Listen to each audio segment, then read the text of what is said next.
zone, on the road to the Super Bowl. Every game on the schedule crucial, it take a toll. It don't matter if we at home or on the road. You try to tackle, I'll truck a sucker and take it soul. I'm staring at 4th and goal, gotta find an open hole. A linebacker just close a hole where I'm supposed to go. So now I'm thinking my centers are all pro, so I trust he can make a waffle wherever the ball go. Yeah, there's 5 seconds on the play clock. The crowd was loud, but they stopped. Now it's silent while they watch. They stand off in the red zone. All I see is red home. Watch me get this touchdown and this W and head home.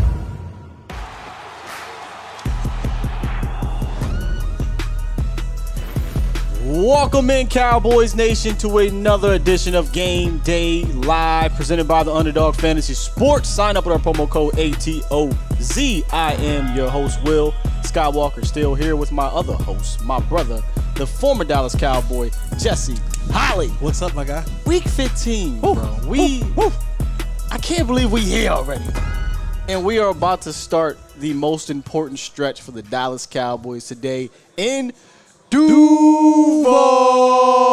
I ain't gonna hold you. I'm hating off of that a little bit. That's dope. That's dope. Like sometimes you just be like, that's kind of fly. I wish we had something like that. I guess we got how about them Cowboys, but we them boys. I don't like we them boys. But Duval is dope. Duval's dope. But hopefully it's not dope today for the Jacksonville Jaguars. I hope it's a Duval takeover. Yes. Yeah. That's what Duval I hope it is, takeover. man. And I'm pretty sure Cowboys Nation will be loud and proud and out there because they are the most traveled team in the National Football League. Jesse, but here we are, man. Like I said at the top of this 4-game stretch is huge, and I think it starts today. I, for one, am not overlooking this Jacksonville Jaguars team. We can no longer do that. There is no. The last 2 weeks have shown us that despite the record, despite the team's history, despite the up and down, whatever it is, the ability for us to look at teams now and go, that's a win. No,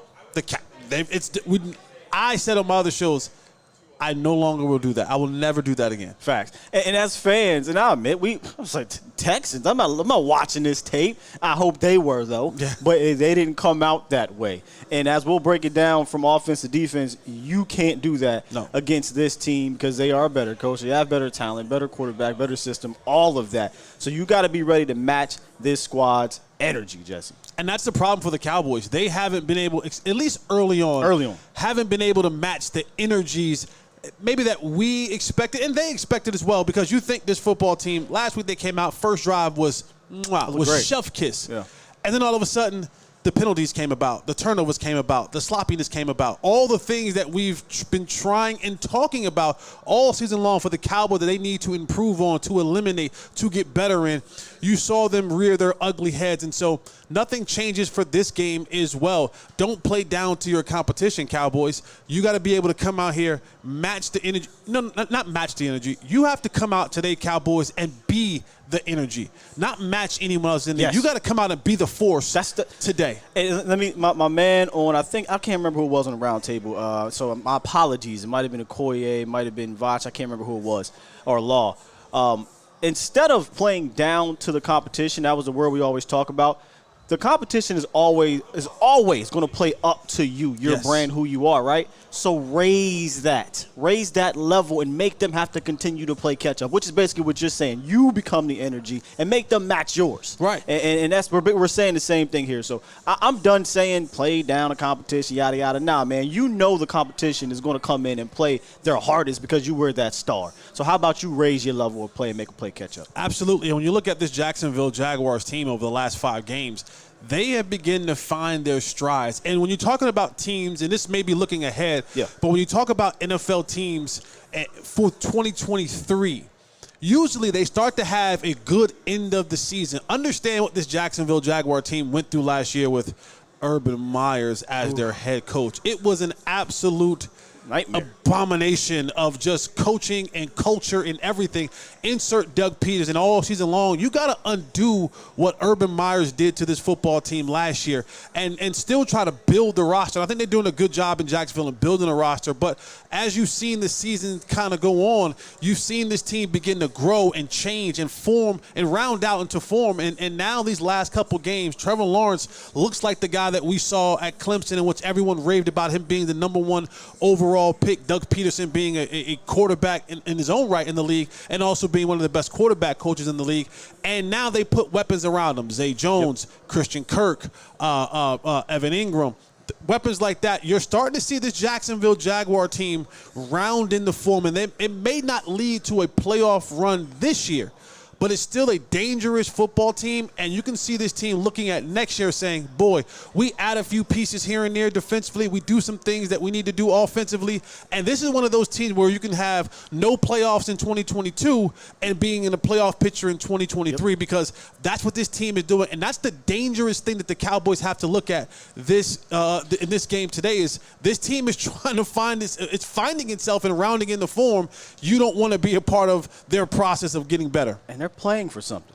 Their division's not over yet. Yeah. So they're going to come out here and they're fighting. Now, yes, they're playing catch up with the Tennessee Titans as the Cowboys are with the Philadelphia Eagles. So both of these teams are playing for something. Let's find out who actually will play in today's game day catch-up and actives on both sides of the ball. Starting with the Cowboys, we got Jabril Cox, Will Grier, Jalen Tolbert, Trayvon Mullen, the newly signed cornerback, or he was picked up off of waivers. Yes. So that tells me they really are intrigued in this guy. And Jake Ferguson, who had the concussion protocol, right? He was in concussion. He had a concussion last week. Didn't practice all week. We expected him not to play. Now, before we get to the big one for Dallas, let me go over to the other side for the Jacksonville Jaguars. Now, we're not going to name all their big players, but there's one big name here that I do want to talk about that won't be playing. Another for Trayvon. them, and it's another Trayvon. Trayvon Walker, the #1 overall pick for the Jaguars, who had 4 sacks and last week had a sack fumble against the Titans in Tannehill. Big loss for them because he provides some juice, some pass rush to go with Art and Key and the other fella, Josh Allen, who was another top 10 pick for the Jaguars a few years ago. So they had 3 talented rushers. Now they'll be down to 2. That's a big help for the Cowboys, who got some O-line stuff up front, which we'll get to in a second, Jesse. But Trayvon Walker out for the for the Jacksonville Jaguars. Anything you want to add in on that? You know, not having a player of his stature is definitely one that I'm like, whew. Yeah. Especially with the Cowboys of how they're playing the musical chairs this week with offensive linemen, and we'll get into who's in and who's out up front for the Cowboys. But it's a relief to not have him in there because he is a playmaker. He can create and cause havoc up front. So anytime you're going up against a team and they don't have one of their best players, is definitely a sense of relief for you of being a Cowboys fan. Now, the one inactive player for the Cowboys that we just buried the lead here was signed earlier this week. We're talking about T.Y. Hilton.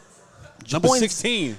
Number 16, by the way. Oh, I wanted to do something this week on Twitter that I didn't get it. I said, you know what, I'm going to leave Jesse alone this week. But I was going to take T.Y.'s picture of I was going to take your picture of the Dallas Cowboys signed T.Y. Hilton, but it was going to be a picture. What's going to do that? A picture of him like this is there. Oh, my goodness. It's so uncanny because they both wore 16. They got the locks, right? It's hilarious. But T.Y. Hilton joins the Cowboys, man, and I really wanted to see him play this week. I get it. He just joined. There was a lot of hype that he would play. But I'm going to read some quotes from T.Y. and CeeDee Lamb here. They talked about – the reason why I thought he was going to play is because T.Y. said he felt good towards the end of the season last year. He felt good going into the offseason. And the only reason he decided to play is because he's healthy and his body feels really good. And that's all I was looking forward to doing. And then CeeDee Lamb spoke with on T.Y. Hilton as well, something that's very under the radar that I talk about with these veterans in the locker room. He said he's seen the game for a while, so anything he says as far as a route running or a release or anything is a positive, especially coming from him. Now, there's a lot to talk about with T.Y., but he's not playing today, so I guess we got to talk about just his addition and what it means to this Cowboys locker room, the receiving room to be specific, and what it could mean for the passing game moving forward, Jesse. How you feel about the T.Y. addition now that you got some days to kind of let it mold a little bit? Yeah, I think the Cowboys took a run on the flyer, right? Yeah. T.Y. Hilton is a guy who, when you remember T.Y. Hilton in his glory days, with Andrew Luck early in his career, he was one of the best receivers in the National Football League. Yeah. The thing that he had in his younger days was his speed, right? The downfield, the speed, the playmaking ability. But a guy like T.Y. Hilton, I think the thing that he brings the most, which the Cowboys have had a struggle with, is as we get into the playoffs, more teams you're going to see, and today, for example, you're going to see teams play a lot more zone against the Cowboys. That has been the Achilles heel for Dak Prescott and this offense. Playing zone, making Dak and the receivers have to read through 7-8 guys, falling back into coverage. And I think T.Y., he doesn't have the burst anymore, may not have the explosion anymore, but the knowledge of how to sit in zones, find the open space in zones, how to move in zones, I think that is the biggest addition. And as well as teaching guys like CeeDee Lamb and Jalen Tolbert, even though he may not play, but just teaching him the game. And the same thing for Michael Gallup and everybody in that wide receiver room, because the problem with this offense has been, and I said this for weeks now, the Cowboys run a man-beating concept offensively, and it's tough when you're running four curls and they're all back in zone, right? There's no windows for that, and that's why you see Dak Prescott doing a lot of the double countering, and trying to find windows to there. I think T.Y. will add a bit of stability in that form. My biggest concern about the signing is with T.Y. Hilton is he's been sitting on the couch for 14, 15 weeks, right? And all of his injuries, maybe not all of them, but a lot of his injuries have been lower leg injuries. And so when you go from sitting out for 15 weeks, and even in the ramp-up process to now going 100 miles an hour, you look at the ankles, the knees, the hammies, and things like that when you try to return. And if you pull a hammy right now, that may do it for you, because a hammy will take 2 or 3 weeks. So depending on how that works out for T.Y. Hilton, I think he can still help mentally with some of the other players in the wide receiver room. And that's why I'm not too down on him not playing today. You got to ramp him up, and to do so, they got to do it in practice first, right? Mm-hmm. Like, he's got to get on point. He talked about learning the Cowboys language, because wide receivers, all the routes are the routes, but it's more so about the language, that how they're going to decipher it, how Dak says it, how Kellen implements it for the playbook and all that stuff. So I don't mind him getting an extra week. Here's something that I was thinking. Let me add this as well. From the receiver perspective, it's not just learning the language and learning the offense. The biggest portion of it is learning when Dak wants to get into that up-tempo offense, can you know the signs? Mm-hmm. Do you know the signs? Do you know the audibles? Those are the important parts when the Cowboys get into offense. Can Dak look out to T.Y. and give him a hand signal or give him something, and T.Y. actually knows what he's talking about? Those are because I can get in the huddle and be confused and go, what do I got, Dak? And Dak can go, hey, T.Y., you got a post. Hey, T.Y., you got a slant. But when we're in that hurry up 2 minute or that red ball, whatever it is, I don't have time to walk out there and go, hey, you're on the right-hand side, you got an option route or you got a seam route. That's the part that T.Y. kind of has to get ramped up to and being familiar and comfortable with that. Sidebar, I think it was Aaron Rodgers who actually talked about he tests his guys about his hand signals. Like, people don't understand how important. Like, I'm glad you brought it up, but he said every week he goes to those guys and he basically quizzes them on these hand gestures to get going for those exact situations, because the Cowboys like to get in that up tempo. And now you're on the road, you're going up against what I call a vibrant, athletic, hungry type of defense. They're not great. You can put points up on them and yards on them, but they can bite you if you aren't on the same page from we got the game on here, y'all. My bad. But this is why I can't do no goddamn play-by-play, man. I'll be the go, there you go. Anyway, let me ask you this question, because this is from a fan's perspective, being on the outside. And this is why I love having you here, because you can actually attest to this. Can a veteran like T.Y. Hilton, who comes in late, right, he doesn't know Kellen Moore, he doesn't know Dak, he doesn't know this offense, he doesn't have any cachet, right? He doesn't have enough juice, I don't think, to really say too much. But does he have enough juice to get the respect of an offensive coordinator like Kellen, and where he can go to Kellen and say, hey, this concept, instead of running this vertical that we constantly run, what if I run this stick, or what if I run this this post corner? What if I switch up? Have you seen that where a new guy comes in and they give the coordinator maybe some advice? Because Kellen still is young. Yeah. T.Y. has seen more than Kellen has. Yeah, no, absolutely, and it is true. You have sons, and so sometimes you can tell your son, hey, do this, and then an outside person could come in and be like, hey, son, maybe you should try this, and they're like, okay, I'll try it. You're like, I've been telling you to do that. Yeah. I've been telling you to do that for 6 months. It just hit different sometimes. So, absolutely, T.Y. Hilton has the opportunity to come in, and if there is something that he sees, be able to come to Dak Prescott or be able to come to Kellen Moore or Mike McCarthy and say, hey, Coach, listen, when I was here, we ran something similar to this, but if we just did this, then that may open up here or open up this. And sometimes hearing it from someone from the outside who just joined you is a fresh voice, a veteran voice, and that might be in a situation where Kellen Moore or Mike McCarthy goes, you know what? Okay, yeah. Hey, let's run it again. T.Y. try it that way. Yeah. And if it works, it's like, okay, Dak. This is what we're doing. This is what we're doing. Because think about it. C.D. Lamb, I don't think, has enough juice just quite yet for that. He's still learning the position, and he's a young player, third year. Michael Gallup's a very soft-spoken dude. Michael Gallup going to go out there and just do his stuff.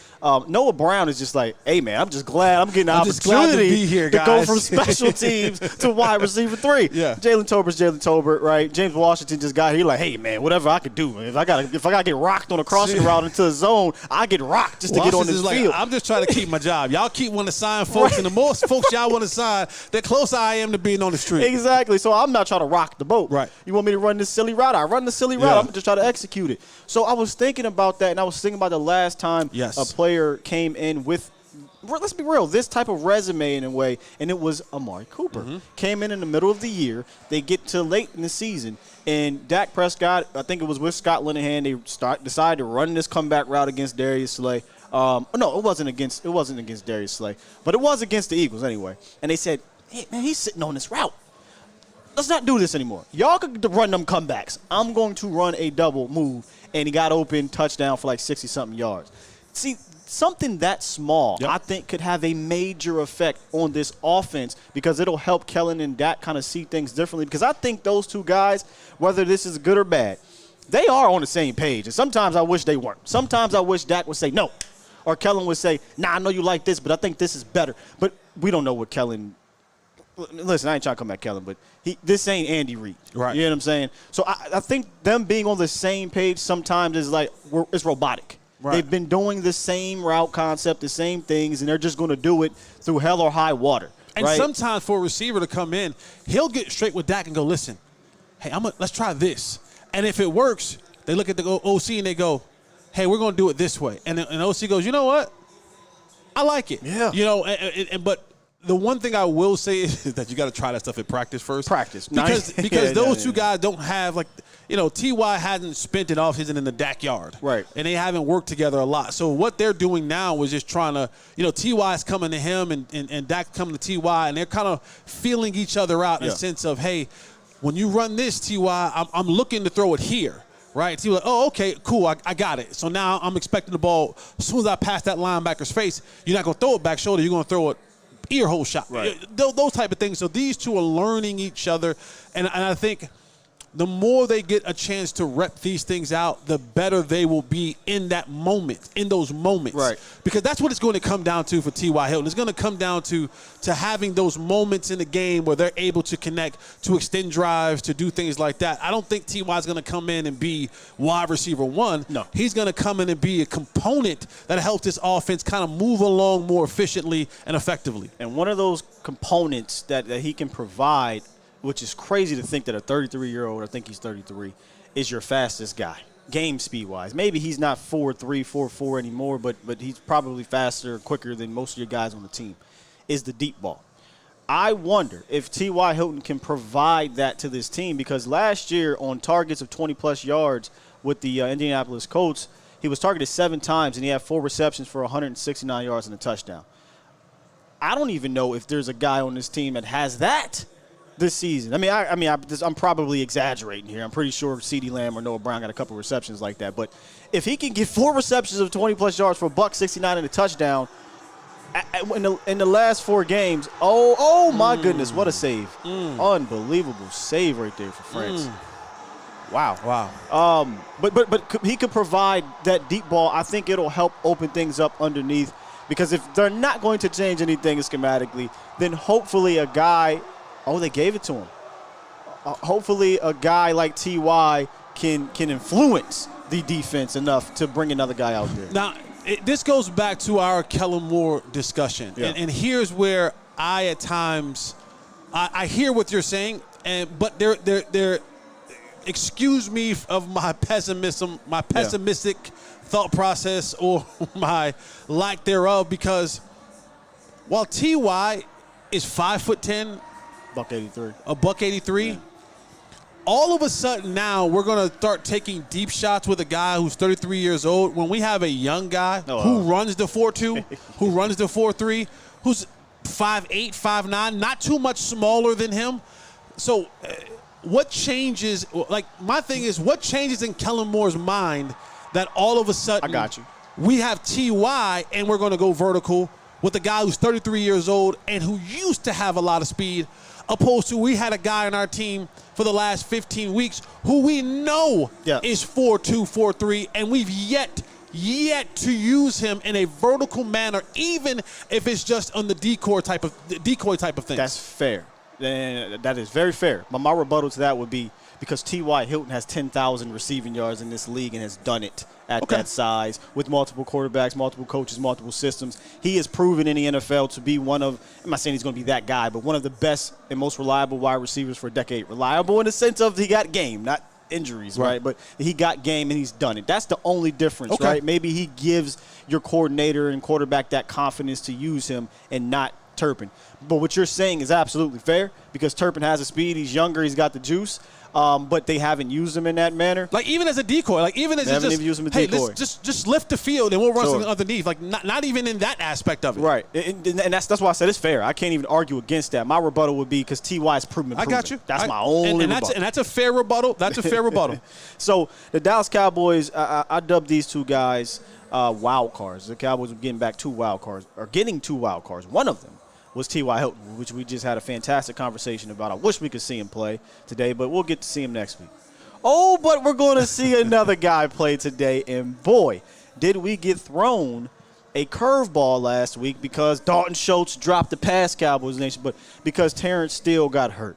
The conversation for weeks when we found out that one Tyron Smith, that's who we're talking about, who was my second wild card for this Cowboys team on the way into the playoffs. Tyron Smith, the conversation was, well, will he be left tackle and you slide in Tyler to left guard, and now you got Steele and Zach, and you got some good quality depth to play with here, Jesse. Not anymore. All right. Terrence Steele tore his ACL, unfortunately, who's been playing amazing. Excuse me, Cowboys Nation. My cousin, he ain't my second cousin no more, third cousin. He just flat out cousin. Right. My cousin got hurt, and it sucks because he was on the verge of being, in my opinion, one of the best right tackles in football. But they have a Jason Peters. Yes. They have a Tyron Smith. Yes. Josh Ball got in the game. They came right back out the game when it was time for the big drive, because of what happened to the drive before. So now the whispers, and they're not even whispers anymore. Tyron Smith will be starting at right tackle for the Dallas Cowboys for the first time since 2011. I've got a lot to say about this situation. But your initial thoughts on seeing him come back first game at right tackle, and let me throw this in here before we go, he'll also be rotating with Jason Peters, so it won't be a 70-snap game for him, and I'm glad because you don't want to just throw him in there and run 70 snaps at the position he hasn't played. But kind of give me your thoughts on the situation, because I understand if Steele was here, you wouldn't want to do it. But Steele's not here. You got question marks, and I'm being nice with Josh Ball. Do you think this could work? I know it's not an easy answer. I don't know, right? You like to believe that because both of those guys have had such tremendous success, and I don't mean that in the least bit to belittle it. They've had tremendous success in the National Football League over a 10-plus year period, and I'm speaking of Tyron Smith and Jason Peters. Yeah. But a lot of that success has come on the left side of the offensive line. Now, when you go back to Tyron Smith in his USC days, he played primarily right tackle at USC before coming to the Cowboys, and his first year with the Cowboys played right tackle before moving over to left tackle. My biggest concern is the inexperience, the lack of reps, and coming off an injury. Yeah, for today, essentially. For today. It kind of even moving forward a little bit, like in these football games, anything can happen. Sure. And mentally, muscle memory-wise, Tyron has been gearing up and preparing until last week to come back to play left tackle. So everything that he's been gearing up to do has been on the left side. And now I get that this dude, now remind you, this dude 5 months ago tore the hamstring from the bone. He's an alien, number one. This is how you know NFL players are just not built like any of us, certain guys, especially the super talented dudes like a Tyron Smith. But him coming into play right tackle, and then the rotation. When you have Peters coming in and Tyron coming in, the back and forthness, I know that Zach Martin is a stalwart in that position, but just the confusion of being able to pick things up, to switch things off, you don't want to have that confusion, because we saw last week that in two plays, like Josh Ball missed 2 plays that led to a fumble and then led to an interception. And in these type of funny situational games, when you're making that rotation, when you're bringing guys in and out that rotation, it means something different. Tyron is different from Jason Peters. Jason Peters is different from Tyron. How they're going to play, what their approach is going to be different. And so if you miss these type of things and now a guy comes free, what does that mean for your quarterback? Does that mean he gets his arm hit? Does that mean he gets sacked and driven to the ground and hurts his shoulder? So, and you can say, well, it's 70 snaps. And it can happen at any given time. So that's my only concern about this. I look forward to seeing what Tyron Smith can do. These guys are phenomenal athletes. Tyron, again, told you, 325 pounds and got a six-pack. The dude is phenomenal. But this is a new position for him, and we'll see what it will be. I think he will be okay.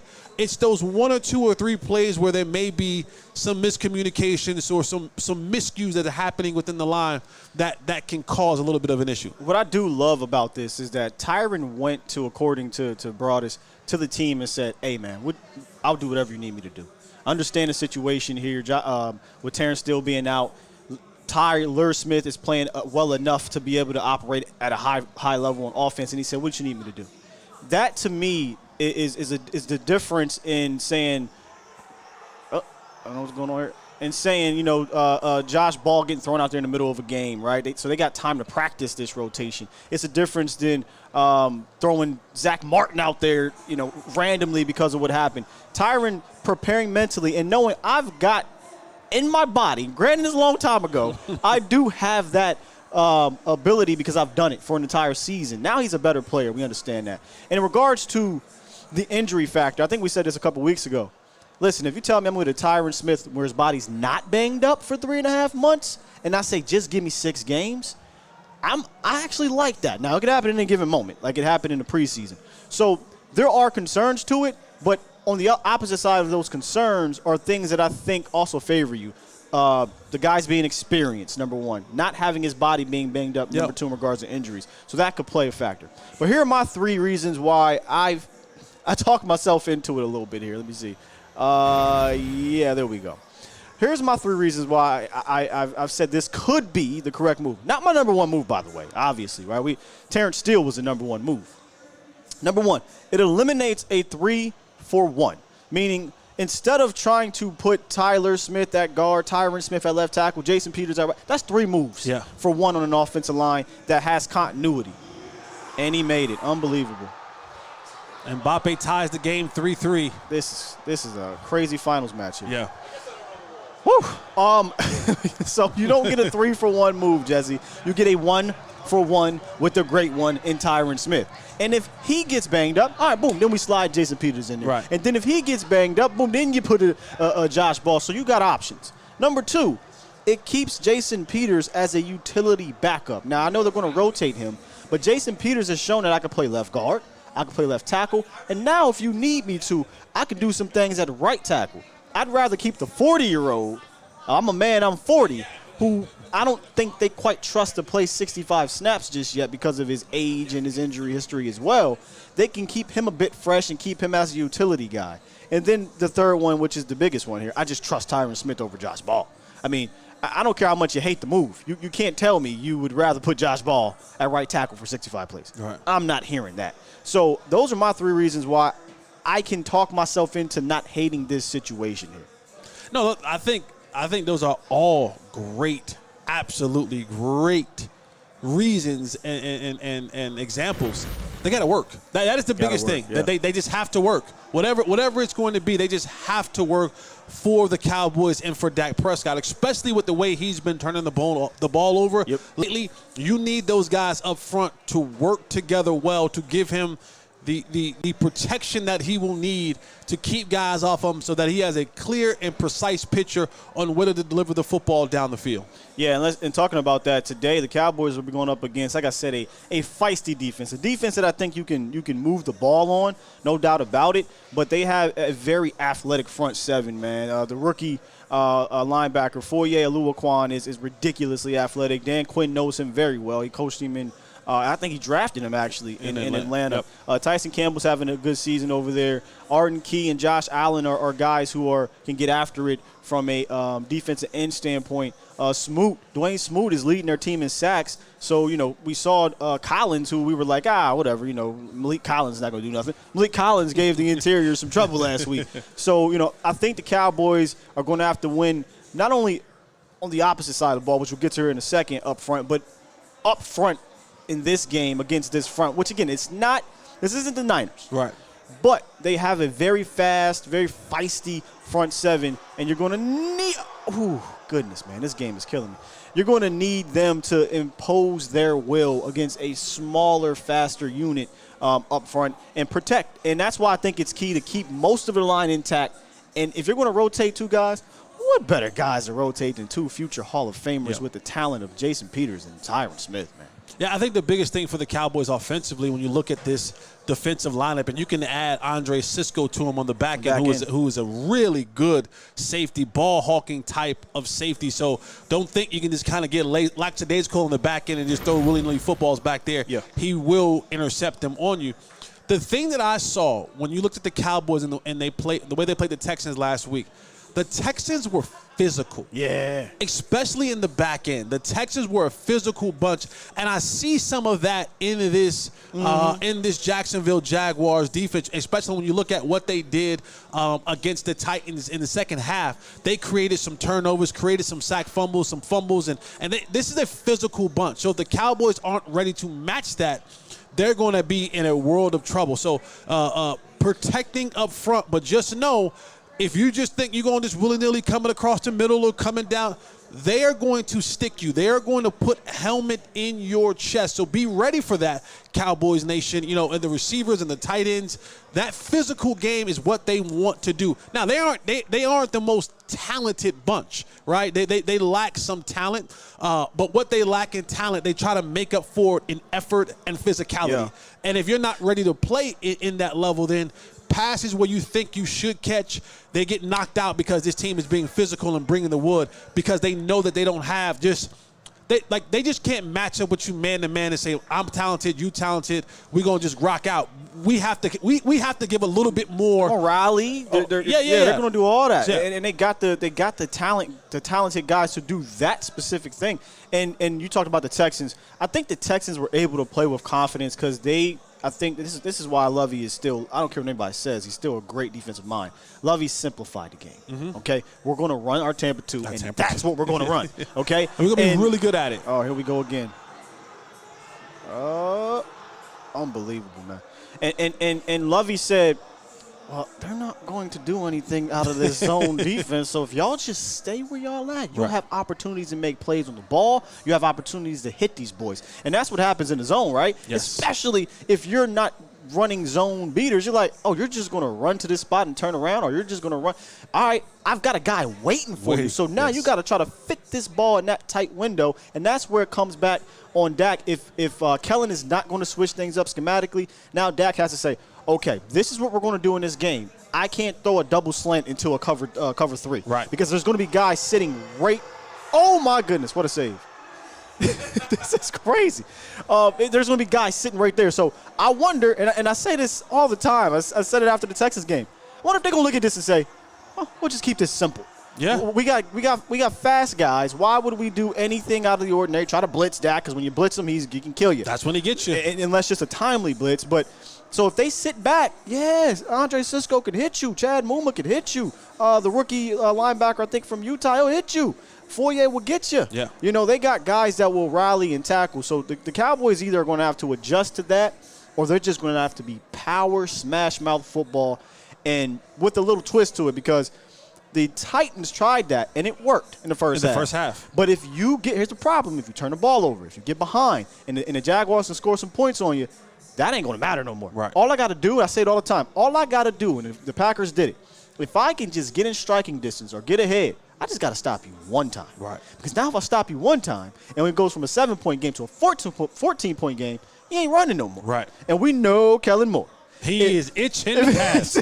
He like a fiend. He like as soon. In fact, I wanted to get down so I could just start slinging this thing all around the park. Exactly. So, you know, he's known to abandon that run if it gets to that point. So Dallas is definitely going to have to come out here and be cleaner early. Yep. Start off. I know everybody wants to start off fast, but my thing is start off with who you are. You know, just baby steps. We say this every week. Just be you. Do the things that work successfully for you, and then if that doesn't work, you adapt. That's all I'm asking for, man. I'm keeping it simple now, man. Kiss method. Kiss. Keep it simple, stupid. And that's what the Cowboys have to do, offensively. But defensively. Yeah, good segue, Jones. This is going to be a challenge defensively, yes, because indeed. Trevor Lawrence is playing some really good football, man. 10 touchdowns, no interceptions in the last 5 games. He has the weapons, and the problem area that the Cowboys have had now has been in the secondary. Yep. Kelvin Joseph, and now Deron Bland is playing a lot more. Christian Kirk is going to give you that speed element. Zay Jones is going to give you that big body, big play element. You know, the way Doug Peterson have been using Evan Ingram, I mean, they have some guys that are going to be able to do some things, and it's going to start essentially with Travis Etienne up front. The thing about the Cowboys defense, and this is out across the league, we're going to test to see if you can stop the run. Yeah. Like, we know what we can do passing-wise, but we're going to see, have you, again, week in and week out, committed yourselves to stopping the run? Because if you haven't, then, of course, we're going to run the football, and we're going to get 4 and 5 and 6 yards, and then we're going to play action pass off that. And if we can get run and stay on schedule and then stay ahead of the chains and get you in those situations, then we're looking for that moment in time where Kelvin Joseph or someone like that slips up, and we're able to make a big play down the field. Make no mistake about it, Trevor Lawrence can make every single throw that needs to be made.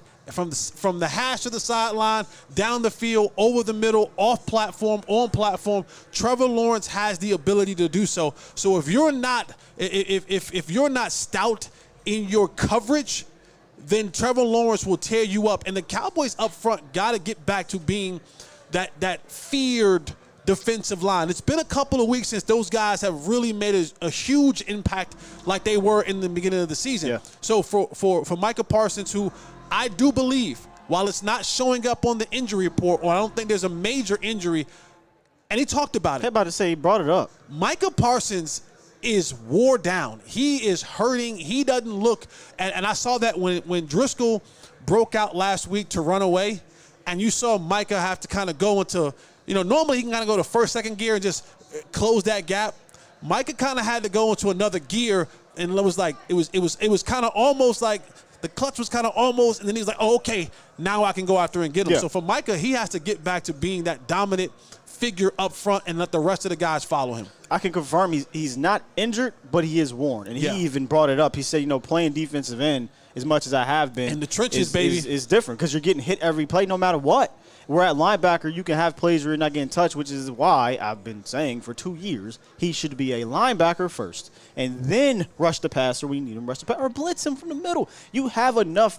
And this is a sidebar conversation. I won't get off track here. But you have enough pass rushers to where I don't believe Micah needs to be a full-time defensive end, man. I think you're doing yourself a disservice until you get those dudes at linebacker to do it and he can start focusing as a defensive end in the offseason and be that guy. I think you should put him at linebacker. But I think they've seen enough in Damone now. They got Anthony Barr, LVE's playing better ball. They're like, forget all that. Micah's going to be our DE. Just know he's going to be banged up and he's going to be playing. Everybody's playing with something, right?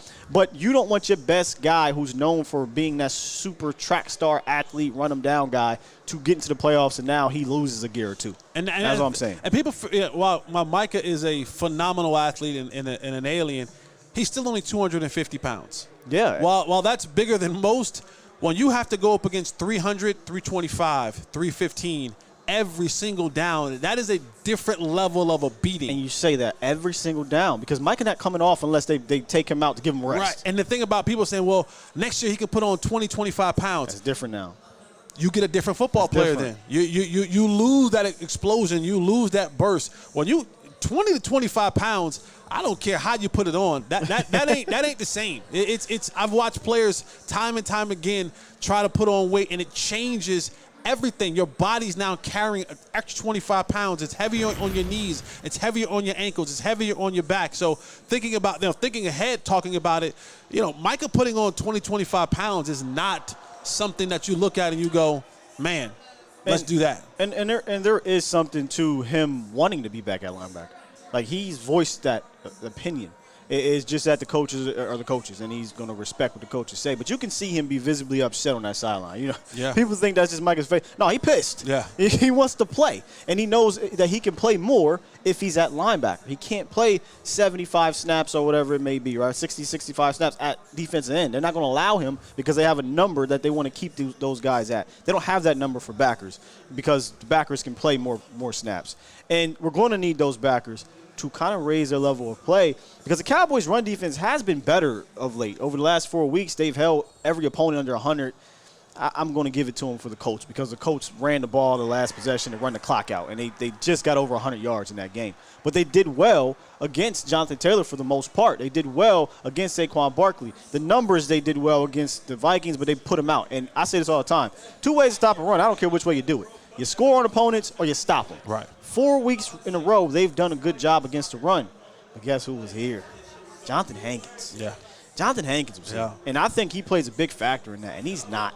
So guys are going to have to rally and raise their level of play because if you look at when Hank has been here, there's only been one game where running backs have really given him trouble, and that was against the Packers. And everybody was off that game, right? There's a block. This is crazy. But since he has arrived, for the most part, they've been good against the ground. Now, the Jaguars aren't a smash mouth football team. No. But the way they're going to run the ball with Travis Etienne and just their scheme in general is they're going to scheme it up. Doug Peterson, familiar with the Cowboys, not necessarily the Cowboys defense, but the Cowboys in general. I respect Doug Peterson. I was one of the ones that saying, why y'all kicking him out of Philly? I think he's a phenomenal coach. He comes from Andy Reid tree. He knows how to get you going one way, going the other way. He can scheme it up from a passing game concept. Was watching the tape this week, and usually I'd be like, man, why can't we steal that running game concept? I'm watching this tape like, man, why can't we steal this passing game concept? And you even talked about why not copy teams. I tweeted it out. I say it every freaking week.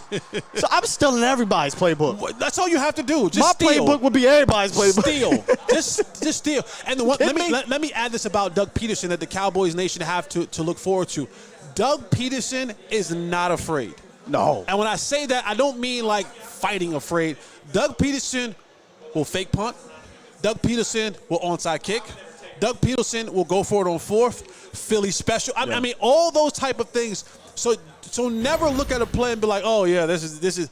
Doug Peterson will draw it up. He is not afraid. He's going to move guys around. He's going to get concepts. I mean, everything that you talk about, and this is why the Jacksonville Jaguars is a team of the future once they start putting all these pieces together with Doug Peterson. The way that he does things conceptually, he is unafraid of attacking. He's unafraid of attacking you wherever he feels like there is an advantage. Yeah. So don't take a breath when it's 4th and 17 and you think the punt team is coming out, because he will definitely onside kick, fake punt, revert. I mean, he'll do whatever it is he has to do to win a football game. One of the things that I noticed and it's going to be a challenge for the Cowboys, Doug Peterson will scheme up, I call it conflict. He will make guys have to run through traffic, and we saw what happened against the Eagles when you got to run through traffic. He will do things to put you in such conflict, and now you have young defensive backs out there, so they haven't seen this on a consistent basis. So it's going to be important for these guys to communicate all game long with a Kelvin Joseph out there, Deron Bland, younger guys. It's going to be important for those Malik Hookers, those Donos, the Trayvons, the Curses to help these guys out this week, because Doug is going to try to put you in a blender from a passing game standpoint, and Trevor can make all the passes. Now, over the last 5 weeks, his passing defenses haven't been the greatest. The per DVOA rankings, if you're in analytics, 28th, 21st, 25th, 32nd, and 10th is who he's faced. The Cowboys are number 1 in pass defense per DVOA. Now that, again, Anthony Brown was here, some of that, a little bit of Jordan Lewis, although Duran's playing good ball. It is going to be vital for this pass defense to not just say wake up, but to step up. Yep. And I'm hoping we don't get one of those every week deep shots to the outside. It's coming. It's coming. And it's converted, because every time that's happened, the team has scored. Right. So I would love to see an interception on one of those things. And Doug Peter does what you talk about a lot. Pre-snap motion. Yeah. Like you see that tight ends, running back, almost every snap someone's moving. Yep. Someone is moving. And again, that is for Trevor Lawrence to be able to see, oh, they're in man, oh, they're in zone, oh, they're in this, they're in that. So every single time that pre-snap eye candy of moving someone to either side of the formation gives Trevor Lawrence a look to say, all right, here's where the ball is supposed to go. Here's what potential coverage they may be in. So for guys like Kelvin Joseph and Deron Bland and that new mix of guys that are playing football for the Cowboys defensively, you got to understand a guy might be coming to the right, but he's probably going back to the left. And, so all that stuff is happening, are going all over the place. So defensively, you're going to have to be able to be, communication has to be sound. Passing things through is going to have to be sound, because you're going to have to work and move through some traffic, because they're trying to get you off track so that Trevor can make those throws and get the balls in the hands of his receivers. And the one guy that I didn't talk about who's kind of going to be my X factor a little bit is Marvin Jones Jr. Interesting. Was that game? That's it. Congratulations, Argentina. Congratulations Messi. to the great one, Messi. Finally. This is his first one? Finally, Messi finally wins caps it one. off. Unbelievable. He caps off an absolutely brilliant career and wins a World Cup. Wow. We don't know much about soccer, but I know Messi. I know Messi. I know Mbappe. We watched this game awesome. earlier. This was one of those games where if you weren't a soccer fan, this was one of those that might have pulled you in to be a soccer fan, because this was lit from start. Well, not to say start to finish. I mean, 44 minutes, Argentina was winning, and then after that, Mbappe scores 2 goals in 2 minutes, and then things just got wild and freaky. Real quick to end on Jags, and we got to speed through the end here. We won't do mouse in the house. We'll just do high, low, and then prediction. I think my key to the game this week, and that was cliche as hell, but the Cowboys front is going to have to be on their game. It can't be like last week. And I know, teams are getting the ball out quick. Trevor likes to hold the ball a little bit, so you'll have opportunities. They have one of the worst pass blocking win rates offensive lines. But I think if you can get pressure on him, if you're in the grades, he's been one of the worst graded passers against pressure. So that doesn't mean you have to blitz him. That just means get to Trevor Lawrence. And if you can get him to mess up early, now you're in his head. Reminder, he's still only a second-year quarterback, and Dan Quinn is a seasoned vet. So this Dan Quinn versus Peterson, Dan Quinn versus Press Taylor and Trevor Lawrence, I think is going to be the matchup to watch in this game. All right, listen, Cowboys Nation, before we go, I can't go out without getting to our Week 15 pick'ems presented by Underdog Fantasy. Make sure y'all use the promo code ATOZ. They'll match your deposit up to $100. Your fantasy football season is never over with Underdog Fantasy. And if you win, make sure you send it in to me or Jesse to let us know. We're going to speed through these things here. High-low. Dak Prescott, higher or lower today, 267.5 total yards. I think they're going to be in a shootout. Higher. Yes, sir. I got higher as well. I think Dak will bounce back from a lackluster game last week. And I got a 5er, by the way. I feel a little confident. Tony Pollard, higher or lower, 75.5 rushing plus receiving yards. Higher. Yep. It went down this week. I said thank you. That should be an easy one to grab. But Tony Pollard can get that in one place. Yep. So I got higher. Higher or lower. This is going to work. Schultz. This is going to work this week. It worked last week. We got it. We got it. Okay. We got it. Higher or lower, 4 receptions. Higher. Come on, man. Always higher. Always higher. And now that they give us 4 and no and a half, you can get a push if you want to get 4. So that's a dub. Yeah. Trevor Lawrence, higher or lower, 272.5 total yards. Higher. That was the one where it's like, hey, insurance, baby. He might want to click that insurance on this one. Here's why I went lower. This will be the toughest test he's had in the last 5 weeks from a defensive standpoint. And if the Cowboys do get up and they abandon the run now, we're talking about pin our ears back, and it makes it tougher on Trevor. And I know Trevor's been on a heater. At some point, a cooler is going to come. Yeah, I think Doug Peterson is going to put together a scheme where that ball is coming out quick. I think you're going to see Christian Kirk. You're going to see Marvin Jones Jr. You're going to see Zay Jones. Christian Kirk is yeah, that's the last one. That ball is going to come out quick this football game because he knows what you said earlier about Lawrence having that inability to be protected and having that worse one. I think Doug Peterson is getting the ball out quick. And you brought up Christian Kirk. Higher or lower, 55.5 receiving yards. Higher. Yeah, I picked higher. I think the last 2 times the Cowboys played Christian Kirk, he's had really good games. And those are against veteran slot corners. He's probably going to get a deep one. He's going to be the one that gets like one of those 35, 40-yard deep passing plays. And DeRon Bland has been a fantastic slot guy. But I got a feeling they're going to try to work him downfield. They're going to look at that Packers game and say, we can work him a little bit downfield because that's how they got him in that Packers game. But underneath, I think DeRon will have a good game tackling and making plays on the ball. Deep is where I want to see DeRon and Kelvin Joseph answer the test because they'll get tested this week. So I went higher as well. If we hit this one, we win big money, Cowboys. Let's go. Christmas around the corner, baby. Quickly, predictions as kickoff is on the way. I don't feel as confident as I did the last 2 weeks about this game. I think this is a better football team than the Texans, a better football team than even the Colts. The Cowboys better come out and play well. I'm taking the Cowboys 24-17, but I'm not confident. I'm not overly confident. I think this will be one of those games where the Cowboys have to come out and set the tone, be the energy, be the force, and make the Jaguars have to rise to their level and not the Cowboys play down to the opponent. So that's it for me. I think there's something to Dallas having these bounce back type of games after poor performances, whether it be in a win or a loss, where they come back and they put it on, right? So you saw it earlier when they lost to the Packers and they put it on the Vikings. And then I think maybe you see something like that. I'm not saying 40-3, but I think the Cowboys do answer the bell today. Not going to be easy. Honestly, this is kind of a toss-up. I know it sounds crazy because the Cowboys are 10-3 and they're 5-8, but I respect this team. But I do think Dallas can pull away and the cream can rise to the top, and they'll win this game something like 31-24. I think this one will be sort of a shootout, and it could be higher than that, man. So I got 31-24 Dallas in Duval. But it's going to be about them Cowboys, man. Make sure you guys come back. Halftime, we'll report on what's happening. We appreciate y'all. For Jesse, Holley, Skywalker Still, we'll see you then. Peace.